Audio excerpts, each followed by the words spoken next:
Hey everyone, I'm back, and today we're talking about rotational strength. As many of you guys know, I love golf and I love tennis, and I grew up playing a lot of baseball. So I'm fascinated by this idea of getting your hips through a shot and the power of your hips and your core, your abs, and how all that pulls whatever it is, whether it's a club or a racket, how that all pulls your arms through to create a lot of velocity with your swing, whatever swing it may be. So with a tennis swing, there's this rotation where you load your legs. Okay, you load that back foot, you turn your shoulders, and you rotate through.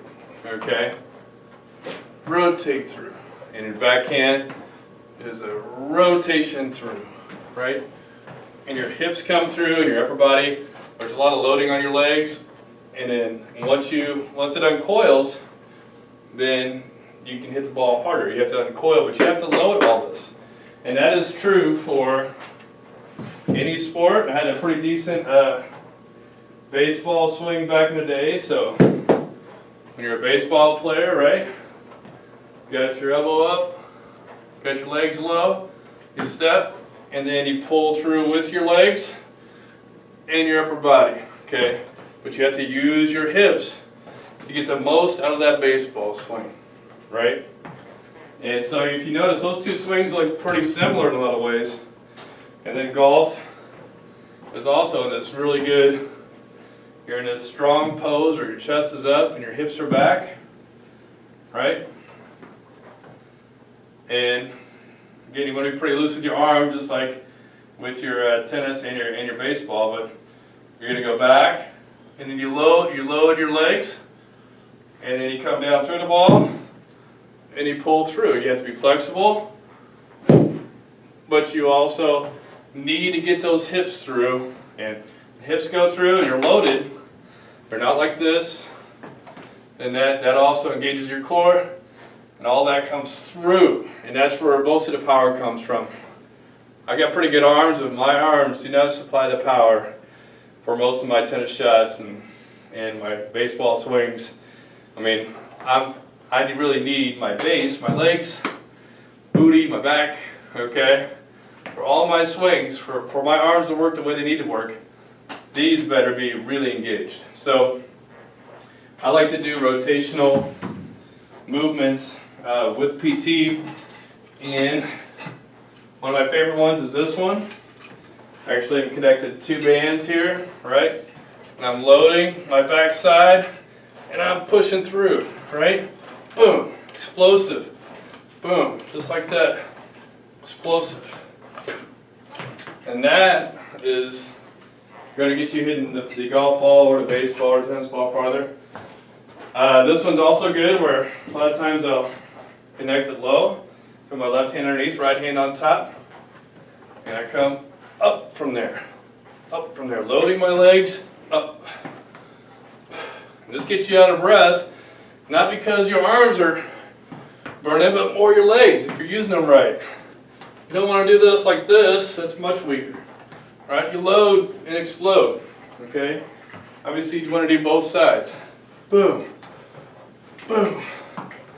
Rotate, loading your legs, then rotating through the shot, whatever kind of shot it may be.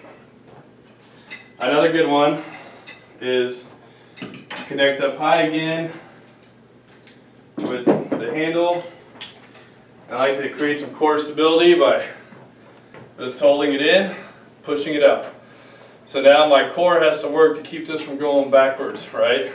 If you find your stern to pot, that's wrong. You want to be still, okay? Loading your legs again.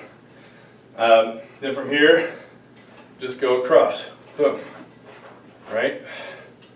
You can pivot a little bit more if you want, or you can just use your arms a little more. When you use your arms a little bit more, then your abs really get going. Obviously you want to do both sides. I tend to, again, use my legs a little bit more and rotate, okay? And then of course you also do a stabilizing one here as well. So Those are some different variations to really get your core fired. You know, I'm a big believer in moving around the gym, so if you go to a gym like this and you do a set, get up and go somewhere else, and maybe even throw in some squats and then go back to your set, even if it's upper body.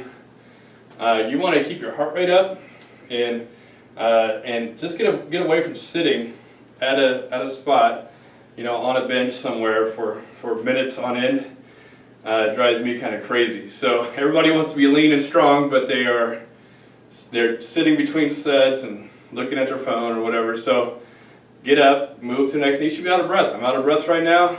You should be sweating, out of breath when you're actually doing resistance training. If you want to be strong and lean and healthy, if you want any of those things, go from machine to machine. Don't just sit there, okay? And then definitely try to avoid sitting down. This machine, there's very little sitting when we use this machine. On a very rare occasion, we'll sit on it and do a pull or something, but it was designed so you are engaging your legs, your midsection, and your upper body almost always in some fashion, so which leads to a leaner body and a lower resting heart rate, things that most people want. So anyway, be creative, have some fun. Thanks for watching.